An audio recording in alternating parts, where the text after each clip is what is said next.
Selamat pagi menjelang siang para pemirsa IMTV. Kita kembali pada hari ini spesial di rubrik tokoh, membicarakan soal problematika hukum di masyarakat khususnya Jawa Tengah. Hari ini spesial karena narasumbernya juga spesial, tokoh muda gitu ya, seorang dosen akademisi Fakultas Hukum Jayabaya di Jakarta, sekaligus juga tokoh muda yang mencoba untuk membawa perubahan di parlemen.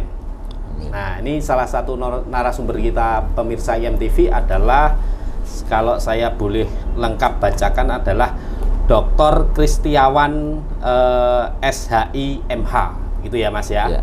Selamat pagi menjelang siang Mas Kris. Selamat pagi menjelang siang menjelang malam. Karena nontonnya ini pasti apa tuh? Ada yang malam, ada yang siang, Mas. Siap. Ini ditonton pemirsa di 21 kabupaten di Jawa Tengah. Alhamdulillah. Sehingga harapannya ini beberapa gagasan konsep tokoh muda seperti Mas Kris ini bisa membawa manfaat untuk masyarakat Jawa Tengah. Amin. Nah, Mas Kris, saya sebut Mas Kris saja Mas ya. saja, masih muda sekali, tokoh muda. Kita pengen mendengarkan Mas Kris sebagai caleg yang mencoba untuk membangun perubahan di parlemen. Itu adalah kita pengen mendiskusikan soal isu yang menarik di parlemen. Nah, salah satu riset ya, ICW juga pernah meluncing bahwa salah satu lembaga ya, negara pemerintah yang korup itu salah satunya adalah di parlemen. Nah, saya pengen mendengar nih statement Mas Kris. Kenapa tertarik untuk masuk di parlemen dengan apa ya, tantangan yang begitu luar biasa? Apakah mampu merubah arus atau nanti jangan-jangan ikut terbawa arus? Gitu. Nah, itu yang saya pengen dengar dari Mas Kris. Terima kasih Mas Karman. Ini senior saya juga, ini lama nggak ketemu. Kita dipertemukan di mana nih Mas? Di studio IMTV ya? Saya terima kasih. Jadi ada beberapa hal yang tadi Mas Karman sampaikan kepada saya terkait masalah keinginan ikut berkompetisi dalam pemilu 2024 nanti. Tentunya memang melihat saya latar belakangnya adalah di dunia hukum. Mungkin juga kita sebagai sama-sama ya praktisi hukum, ya rekan praktisi hukum. Selain itu juga Mas Karman juga dosen kan, akademisi juga. Inilah sisi lain ketika seorang akademisi, praktisi, kita mungkin dalam praktik banyak hal-hal yang sedikit bergeser pada satu teori, kurang lebih seperti itu. Nah, ketika saya menjadi akademisi, memberikan satu pengajaran, tukar pikiran, gagasan dalam ruang ilmiah, memang itu harus dilakukan. Namun dalam praktek-praktek hukum, banyak hal, kalau kita berbicara metodologi kan antara dasen dan dasolon kan sering terjadi kesenjangan kan gitu Mas. Ada fenomena dan seterusnya. Jadi di awal juga disampaikan banyak problematika hukum di bangsa ini dan seterusnya. Nah, itulah sedikit yang melatar belakangi saya. Ternyata sebagai seorang akademisi, praktisi, itu tidak cukup. Makanya ada satu kekuasaan di sini yang menurut saya sangat strategis, yaitu di parlemen. Karena apa? Melihat fungsi parlemen itu selain membuat satu regulasi, kebijakan, undang-undang, itu juga bagaimana mengawasi proses pelaksanaan anggaran di negara kita ini. Itu lepas dari itu, selain pengawasan juga ikut melihat secara detail penganggaran itu. Nah, inilah menurut saya sangat strategis sekali karena problem yang paling masih klasik dan belum bisa terurai dengan baik, yaitu diantaranya adalah korupsi. Nah, pertanyaan yang mendasar tadi, tantangannya kan begitu besar kan gitu. Apakah bisa melawan arus atau jangan-jangan ikut arus? Nah, ini satu tantangan yang kita semua mungkin sering melihat ya pemberitaan dan seterusnya.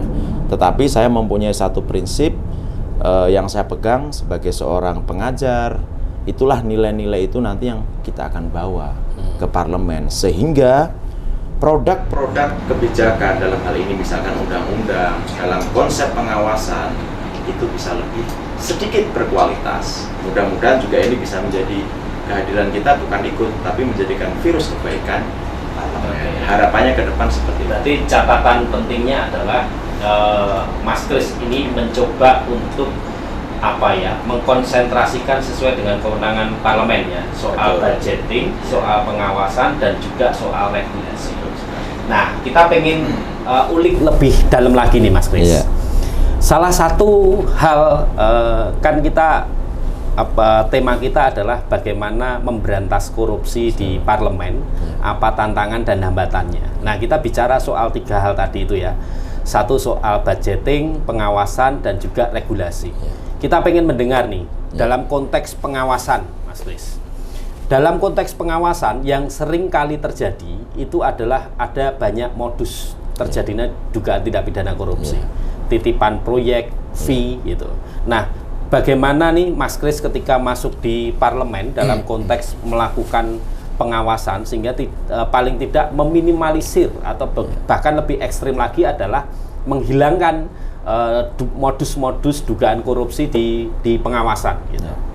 Jadi gini, karena melihat satu kewenangan yang dimiliki DPR, salah satu penganggaran, pengawasan, bahkan pembuatan undang-undang. Ketika kita jadi anggota DPR, parlemen, kita kan melihat langsung, oh anggaran ini dan seterusnya dan seterusnya.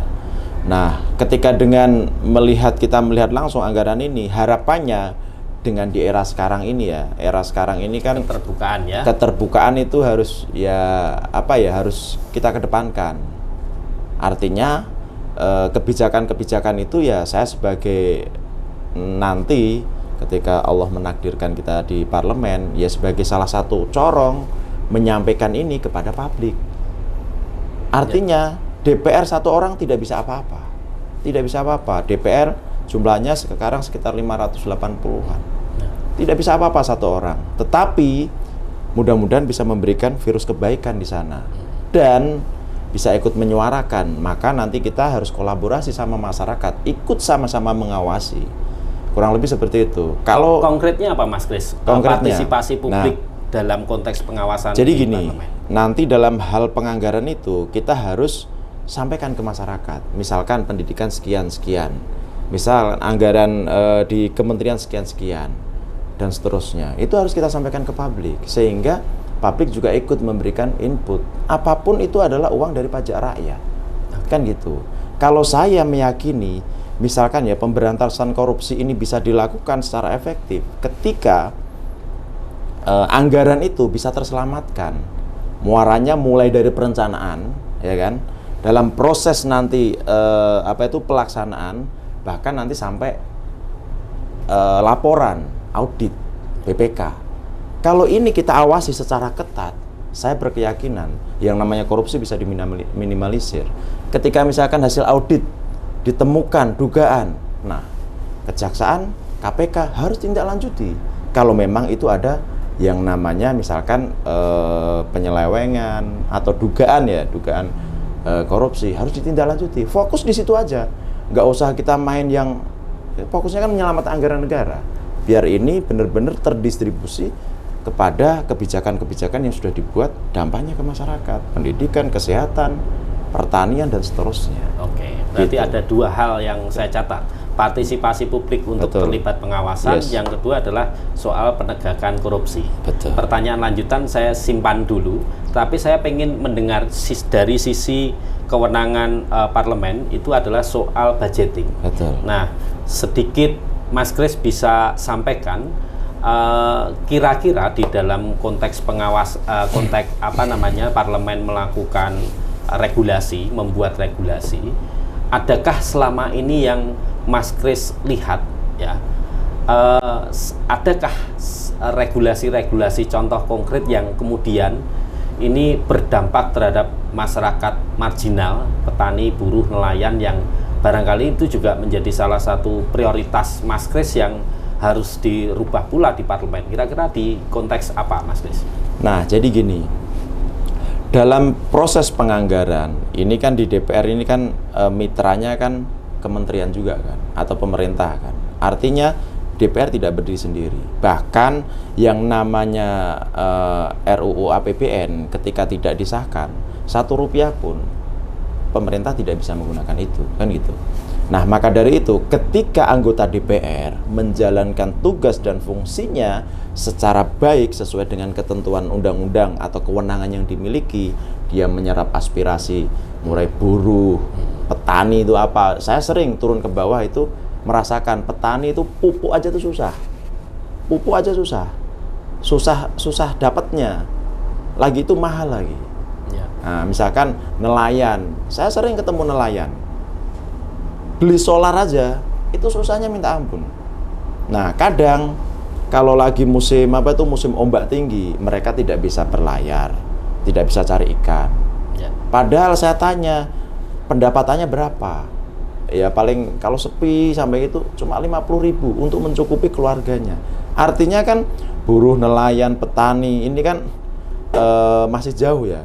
Nah, DPR harus bisa memotret itu, menjalankan fungsi itu, dirumuskan sehingga nanti kebijakan anggaran itu harus fokus ke sana, karena itu sektor real menurut saya. Kalau ekonomi misalkan petani, ekonomi nelayan, buruh, mohon maaf ya, kuat, fondasinya kuat, saya berkeyakinan pertumbuhan ekonomi pasti akan naik. Ya. Berangkatnya dari sana. Mereka garda terdepan ya. Ya, kalau saya melihatnya seperti itu ya. Gitu. Sektor ekonomi berputar. Kalau orang bawah mau beli cabai aja susah, beli minyak aja susah. Bagaimana kita ngomong perputaran ekonomi, pertumbuhan ekonomi? Susah. Oke. Gitu. Ini Ya. fakta. Ini semakin dahsyat. Jadi kita pengen pemirsa IMTV juga akan pengen menggali lebih jauh nih gagasan-gagasan tokoh muda Mas Kris ini untuk bagaimana mendorong partisipasi publik, bagaimana proses penegakan korupsinya gitu. Tapi setelah yang lewat berikut ini. Baru dari Siantar Top, wafer berlapis biskuit dengan krim coklat atau krim vanila. Makan sendiri, oh tata. Berdua, Niki. Rame-rame, lebih mantap, lebih puas. Awas ketagihan. Makan Twisco aja yuk. Twisco rasa jagung bakarnya enak bingit. Makan Twisco aja yuk. Twisco rasa jagung bakarnya enak bingit.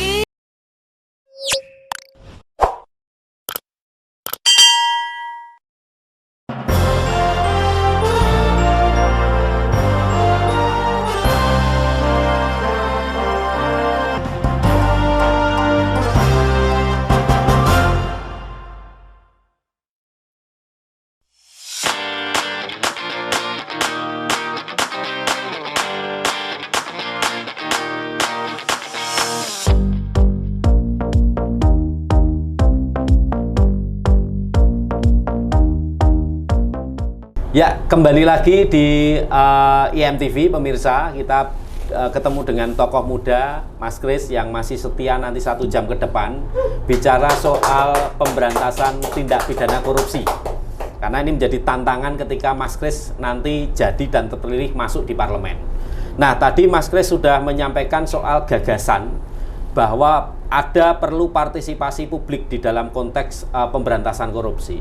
Nah, kita pengen mendengar nih, apa sih sebenarnya yang didorong partisipasi publik sehingga bisa dia melakukan mempunyai hak, mempunyai partisipasi di dalam konteks pemberantasan tindak pidana korupsi.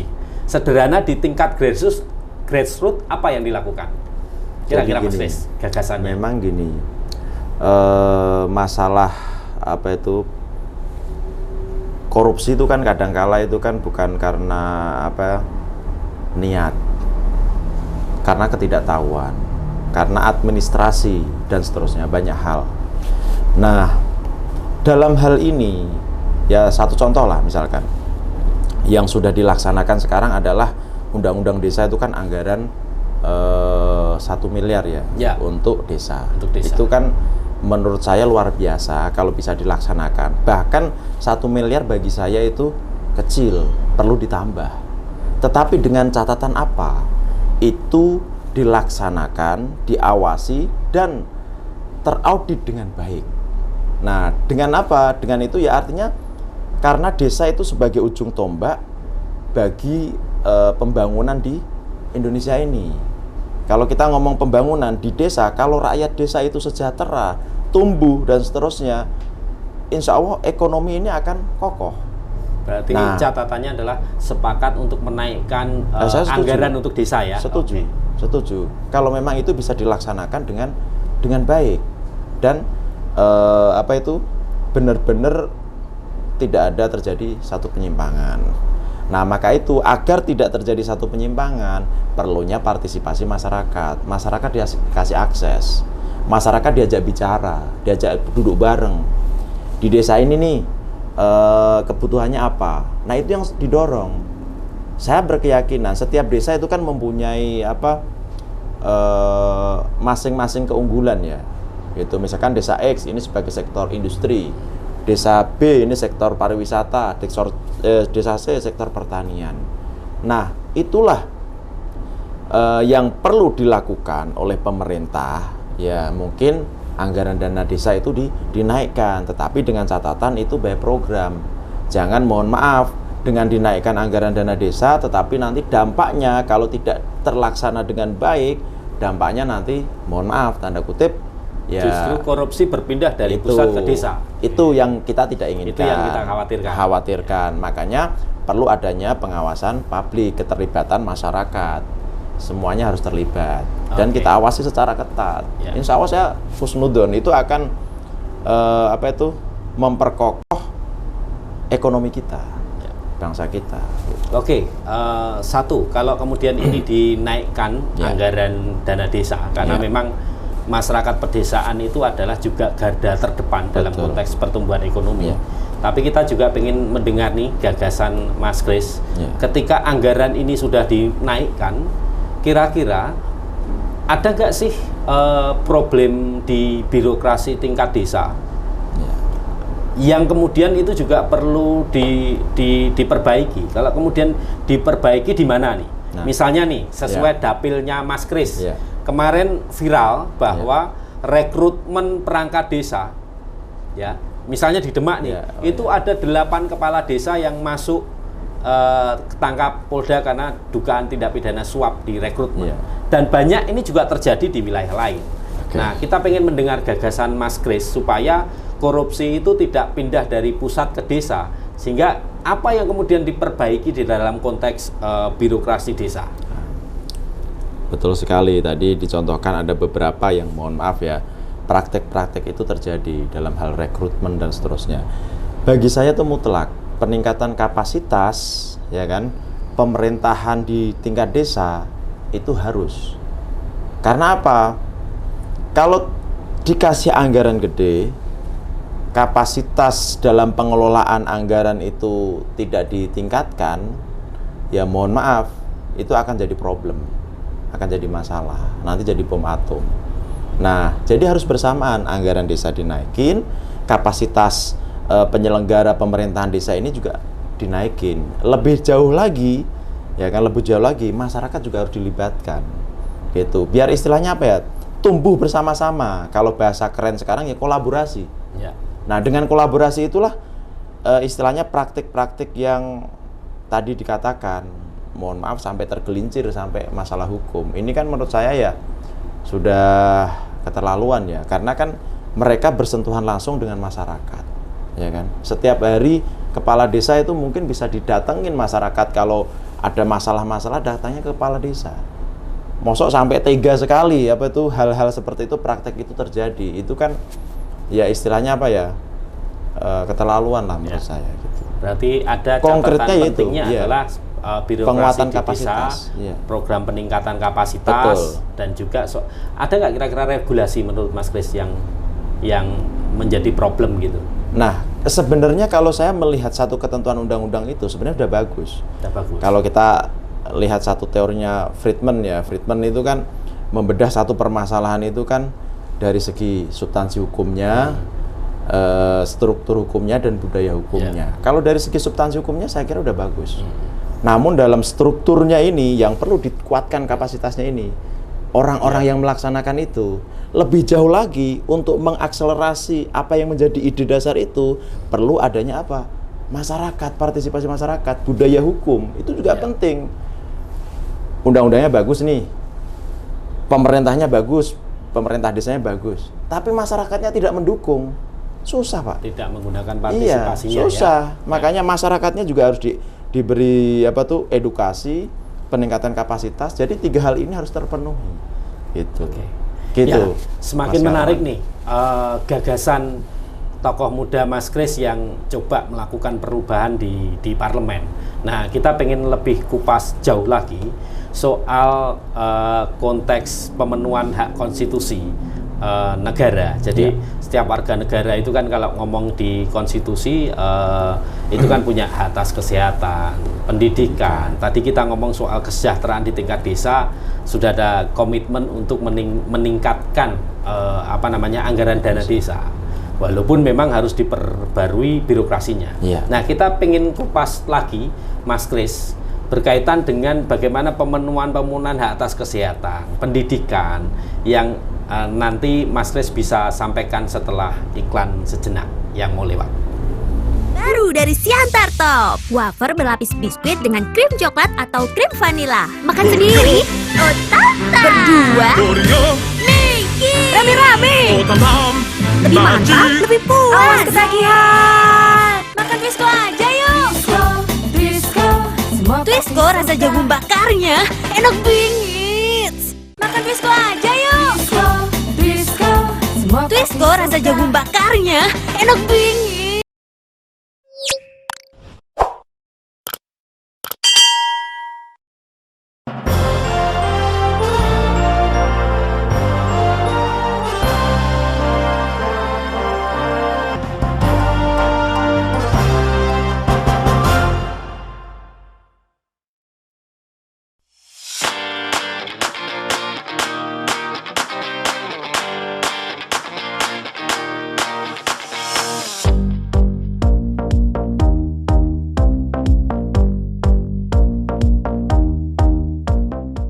Kembali lagi dan setia masih di IMTV.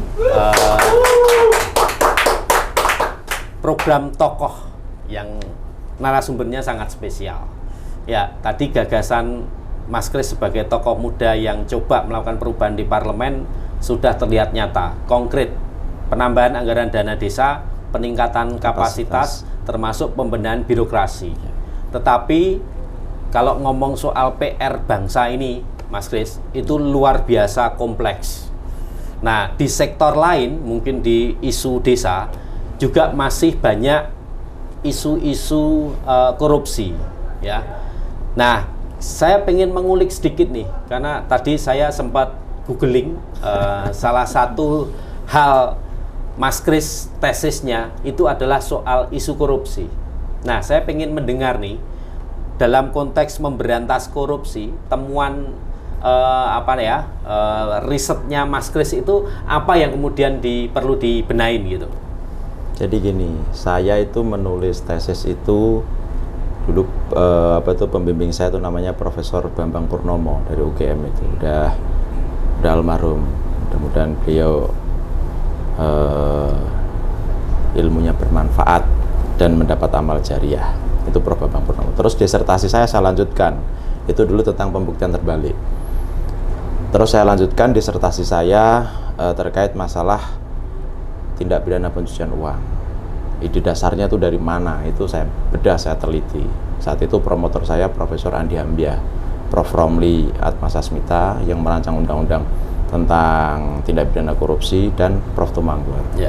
Itu 2017. Nah, ada beberapa hal yang menarik. Memang kalau kita terapkan, salah satunya dalam konteks pemberantasan korupsi, pembalikan pembuktian atau beban pembuktian terbalik, itu menarik sekali. Dalam artian ya korupsi saya kira bisa diberantas secara efektif. Artinya apa?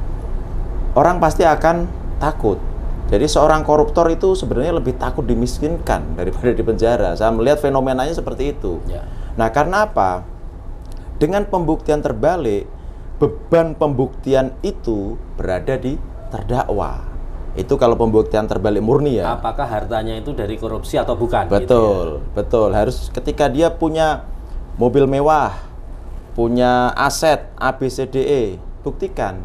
Selama dia tidak bisa membuktikan, patut diduga itu adalah hasil tindak pidana. Itu. Nah, kemudian dalam Undang-Undang Tindak Pidana Pencucian Uang itu pun sudah diatur. Pasal 7778 kalau tidak salah itu mengatur terkait masalah pembuktian terbalik.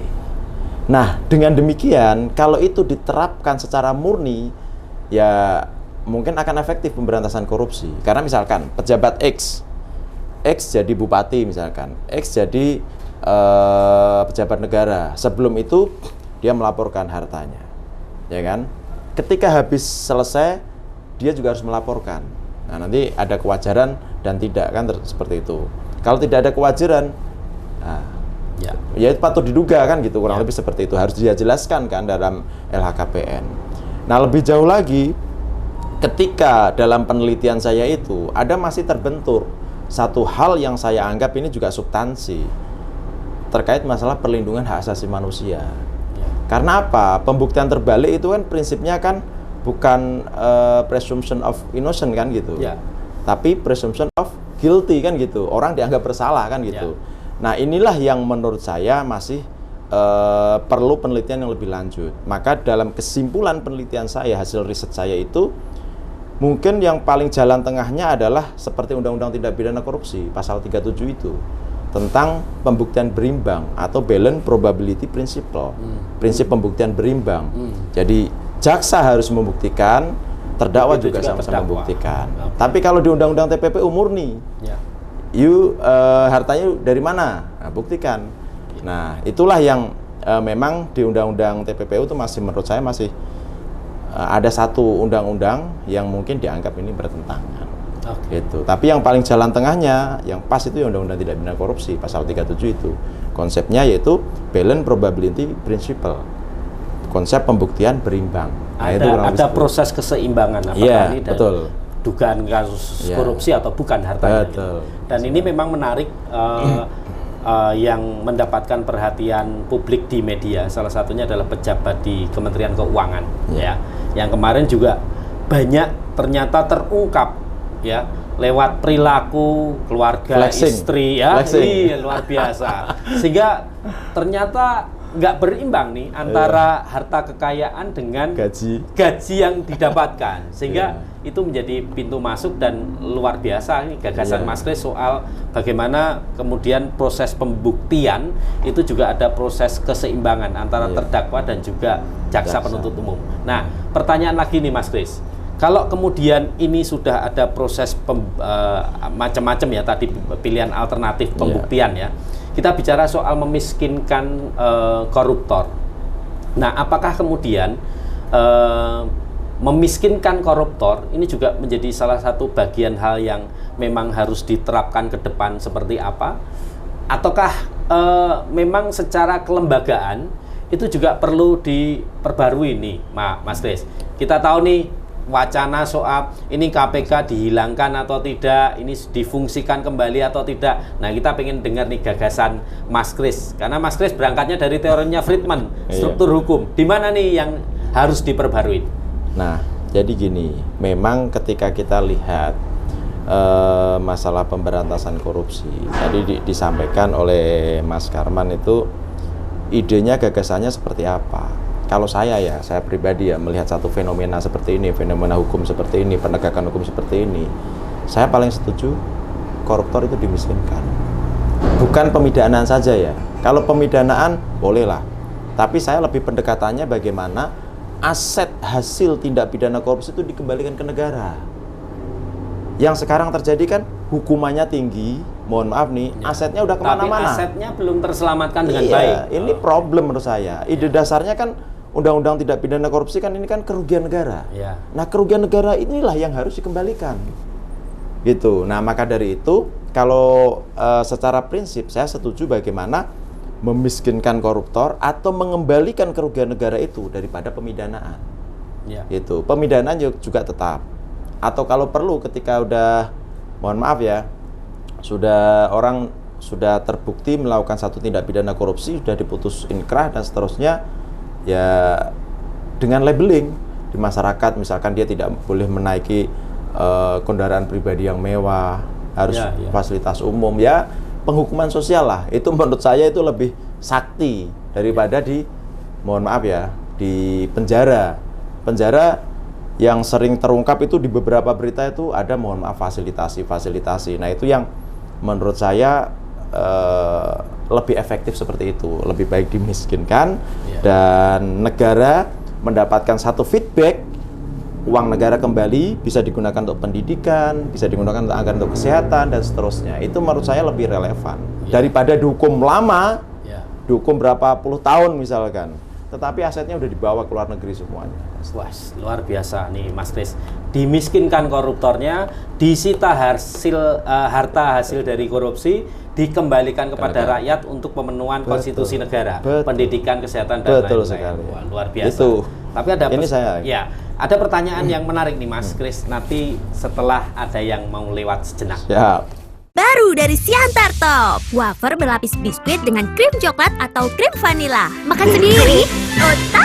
Berdua, Miki. Rame-rame, lebih mantap, lebih puas. Awas ketagihan. Makan Twisco aja yuk. Twisco rasa jagung bakarnya enak bingit. Makan Twisco aja yuk. Twisco rasa jagung bakarnya enak bingit.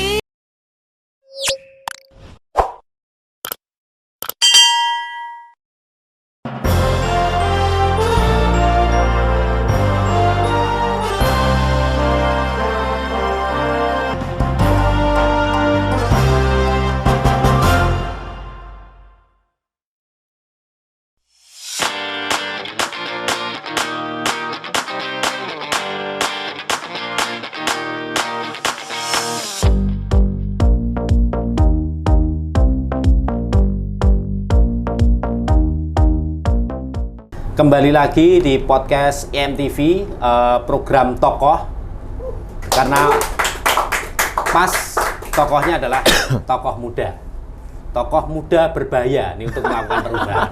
Gak bahaya Gak bahaya toh, bahaya untuk melakukan perubahan gitu. Ini sebuah ancaman, Mas Kris, ini kemungkinan menjadi sebuah ancaman nih bagi koruptor kalau misalnya gagasannya adalah memiskinkan koruptor. Tadi yang menarik, yang pengen kita gali lebih jauh lagi Mas Kris, tadi koruptor dimiskinkan, ya, aset harta yang itu dari dugaan tindak pidana korupsi harus dikembalikan kepada negara, dialokasikan lagi untuk pemenuhan konstitusi, hak atas kesehatan, hak atas pendidikan dan macam-macam.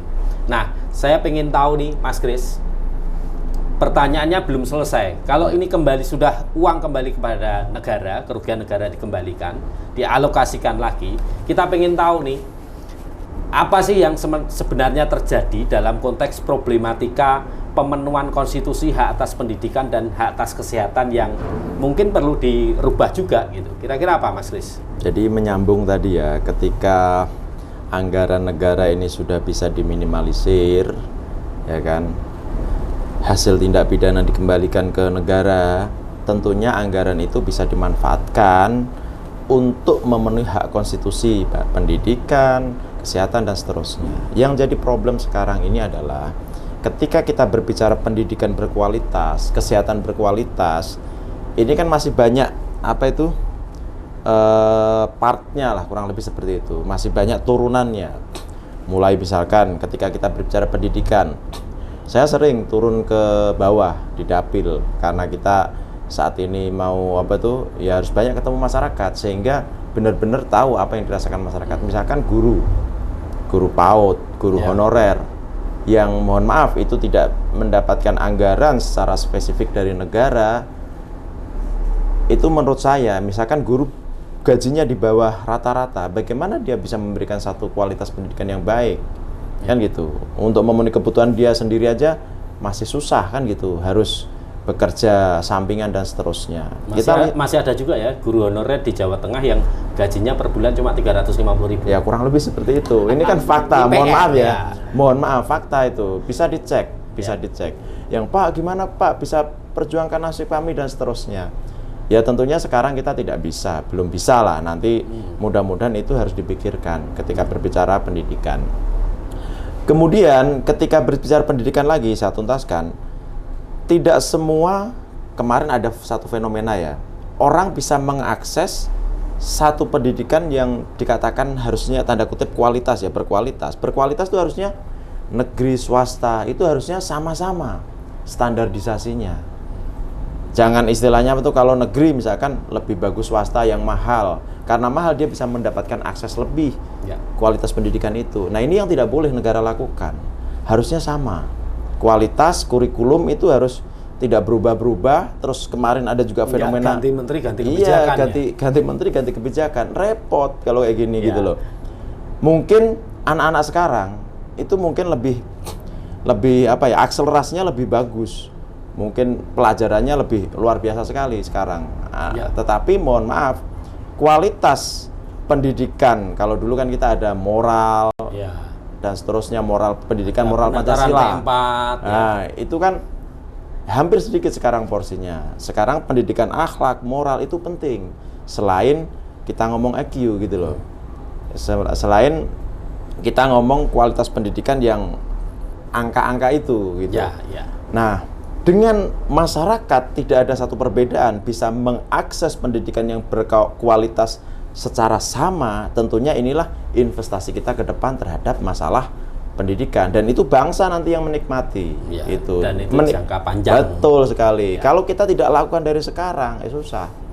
Terus kedua, terkait masalah kesehatan. Kesehatan sekarang ada BPJS. Tapi ada kalanya, saya juga ada beberapa orang mendapatkan satu akses BPJS itu kan tidak semuanya masyarakat ini bisa membayar. Kalau mohon maaf bulanan taruhlah berapa? 50.000. Orang kampung yang penghasilannya itu dari pedagang sayur, belum tentu dia bisa membayar BPJS. Untuk makan aja susah. Dan ini PR besar Mas Kris untuk khususnya nelayan di Jawa Tengah. Nah, nelayan termasuk. Jadi banyak nanti gagasannya bahwa nelayan itu salah satu profesi yang selama ini terpinggirkan, Mas Kris. Kebetulan saya berinteraksi banyak. Bahwa mereka tidak ada sebuah regulasi di Jawa Tengah yang kemudian pengusaha kapal untuk buruh nelayan itu tidak diikutkan di dalam program BPJS. Nah, saya pengen tahu nih, kalau kemudian buruh nelayan ikut di kapal tidak mendapatkan BPJS oleh pemilik kapal, bagaimana ketika mereka terjadi kecelakaan laut, masa paceklik yang tadi Mas Kris sampaikan? Nah, kira-kira seperti apa nih Mas memperbaikinya? Kalau idealnya ketika negara ini hadir di tengah-tengah masyarakat, pendidikan sama kesehatan itu gratis. Kalau dua hal itu sudah terpenuhi, saya berkeyakinan nelayan bekerja itu ada uang itu bisa ditabung, disisihkan untuk mencukupi kebutuhan sehari-hari. Karena apa? Dia sudah tenang, anaknya sekolah sudah ada yang menanggung negara. Terus kesehatan, ketika dia sakit negara sudah menanggung. Inilah negara hadir. Saat ini negara masih memajaki rakyatnya untuk BPJS. Kan gitu kan? Nah, luar biasa nih catatannya. Pendidikan, kesehatan gratis. Gratis, harus gitu.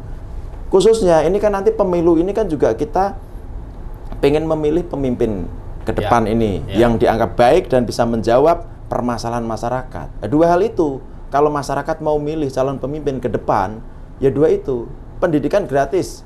Kalau perlu sampai kuliah gratis. Ya negara harus menghitung yang SD berapa, yang SMP berapa, SMA berapa, kuliah berapa, dihitung. Kira-kira dibutuhkan anggaran berapa? Oh, mampunya sampai SMA. Ya kan? Terus kalau mampunya sampai kuliah, ya kasih sampai kuliah, dihitung semuanya. Jadi jelas anggarannya. Terus kedua, ketika berbicara kesehatan, ya harus dialokasikan yang lebih besar. Kalau masyarakatnya sehat, cerdas, ya bangsa ini maju secara otomatis. Luar biasa gagasannya, Mas. Pilih yang seperti itu, pemimpin gitu. Mas. Tapi ada pertanyaan menarik setelah iklan sejenak ini, Mas Kris. Baru dari Siantar Top, wafer berlapis biskuit dengan krim coklat atau krim vanila. Makan sendiri, Otata. Berdua, Niki. Rame-rame, lebih mantap, lebih puas. Awas ketagihan. Makan disco aja yuk. Disco. Twisco rasa jagung bakarnya enak bingit. Makan Twisco aja yuk. Twisco rasa jagung bakarnya enak bingit.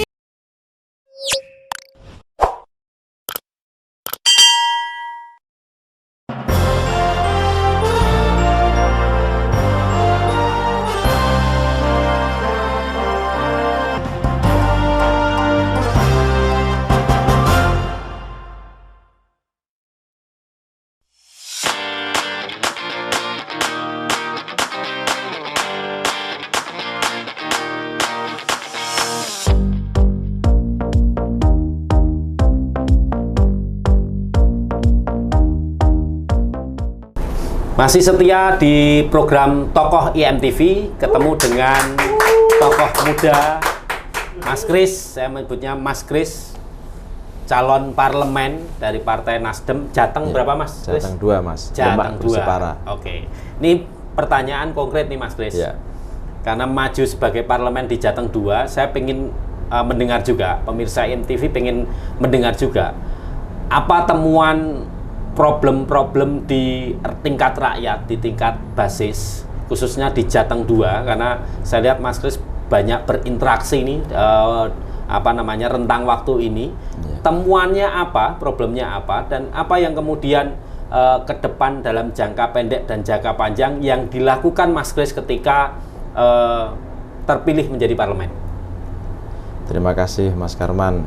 Jadi ini pertanyaan yang konkret. Konkret. Sangat jadi, konkret. Jadi kalau ngomong soal deal politik, sekarang rakyat sudah cerdas, Mas Riz. Iya, betul nggak sekali. bisa kemudian kita ditipu-tipu dengan janji-janji politik Betul. yang nggak nyata. Nah, kita pengen mendengarkan gagasan Mas Kris yang nyata. Ya, jadi gini Mas, saya kan di Dapil 2 ya, Demak Kudus Jepara ini sekarang sering turun ke bawah, interaksi dengan petani, interaksi dengan nelayan, itu guru honorer, banyaklah sebenarnya kelompok-kelompok masyarakat ini. Nah, ada satu pertanyaan yang sering itu disampaikan kepada kami. Tentunya kalau petani, dia berbicara masalah pupuk, susah sekali. Terus selain susah, mahal. Terus terkait masalah irigasi. Terus terkait masalah daya beli ketika panen, rendah dan seterusnya. Ini problem yang harus dirumuskan ke depan. Pemerintah ya misalkan kalau di DPR bersama komisi 4 atau 5 ya. Nah, itu harus dirumuskan dengan baik. Artinya menjawab apa yang menjadi kebutuhan. Kalau masyarakat tingkat bawah ini kebutuhannya udah terjawab, itu udah menurut saya udah paling seorang pemimpin itu paling bahagia kalau melihat rakyat di bawah itu tersenyum. Ya. Terus kedua, terkait masalah misalkan selain pertanian, nelayan, tadi diulang sekali lagi, nelayan itu tergantung musim Mas. Kalau musimnya baik, dia nelayan dapat bagus. Kadang terhambat yang namanya beli solar susah. Ketika tidak berlayar sehari 2 hari. Kadang ketika beliau cari ikan dengan jaringnya rusak. Dia nggak bisa membenerin. Ya. Sampai seperti itu Mas, teknis-teknis seperti itu. Kalau kapalnya rusak, dia nggak bisa servis. Termasuk karena ke komunitas PKL ya, betul, pedagang kaki lima itu pun juga perlu perhatian khusus. Kalau perlu ya kan sudah ada Kementerian Koperasi, Kementerian UMKM, Ekonomi Kreatif. Nah, hal-hal itu disentuh. Ya. Disentuh sehingga apa? Saya yakin ekonomi akan bergerak.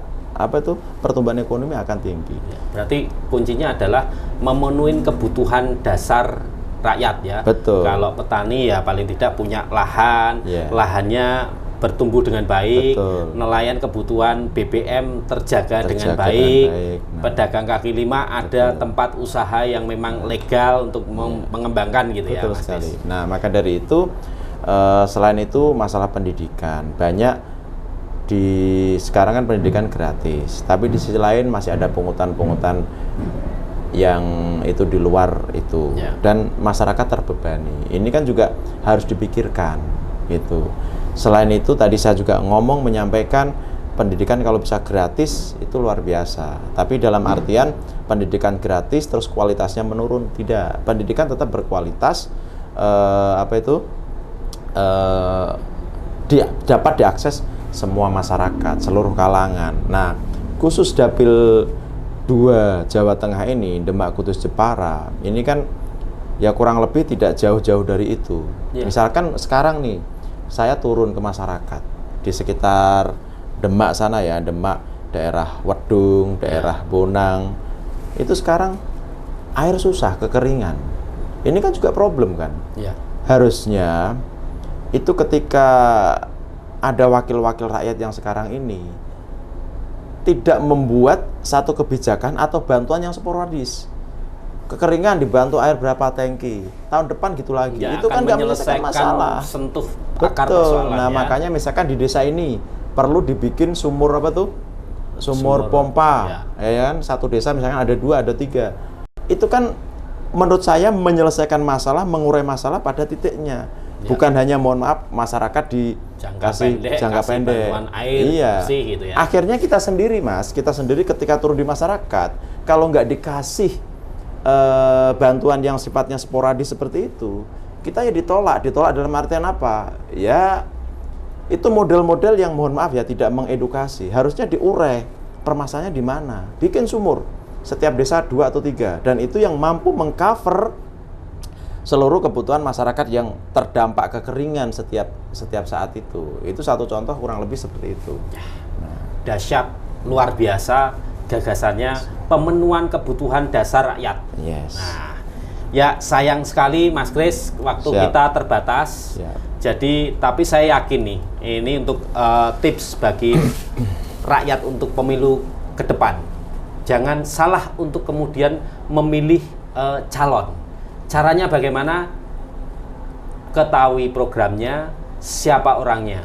Silahkan track record, rekam jejak penting itu. Ya, track record, rekam jejak penting. Saya percaya nih Mas Kris menjadi salah satu tokoh parlemen yang saya doakan untuk menjadi di parlemen. Bagi rakyat silahkan ketahui programnya Mas Kris. Tadi sudah konkret soal anggaran dana desa, penambahan anggaran desa, ke pemenuhan kebutuhan dasar, dan banyak ya tadi yang sudah pengen gagasannya dilakukan. Yang terakhir adalah silahkan googling, cari tahu Mas Kris, silahkan ketahui programnya. Ini menjadi pilihan menentukan untuk tahun 2024. Jadi memilih pemimpin itu tidak hanya sekedar pada manfaat terhadap pemimpin yang dipilih, tetapi adalah juga kepada rakyat yang memilih. Begitu ya kira-kira demokrasi kita saat ini ya Mas Kris ya. Kalau kita memilih nyaman Mas ya, udah jadi akademisi ya kan. Kejar kejar kum dan seterusnya, nanti jadi profesor kan gitu Mas. Atau enggak jadi profesi di dunia lawyer, kita enggak memikirkan rakyat. Jalan ini memang jalan yang tidak gampang, tetapi harus saya tempuh dan harus optimis. Tempuh gitu. Kalau saya mengutip sedikit Mas sebagai closing ya, kata Pak Anies Baswedan itu, jalan menuju puncak itu memang susah, ya kan? Kalau jalan yang landai itu banyak orang mau. Ya, yang puncak ini, yang mendaki ini, inilah nanti yang akan kita bisa memberikan satu manfaat buat masyarakat. Dan optimis sebagai generasi muda. Terima kasih Mas Kris. Mas Karman, makasih. Informasi gagasannya. Sampai ketemu. Semoga sukses untuk Mas Karman, makasih. Sampai ketemu para pemirsa IMTV pada program tokoh lainnya. Saksikan di IMTV secara terus-menerus.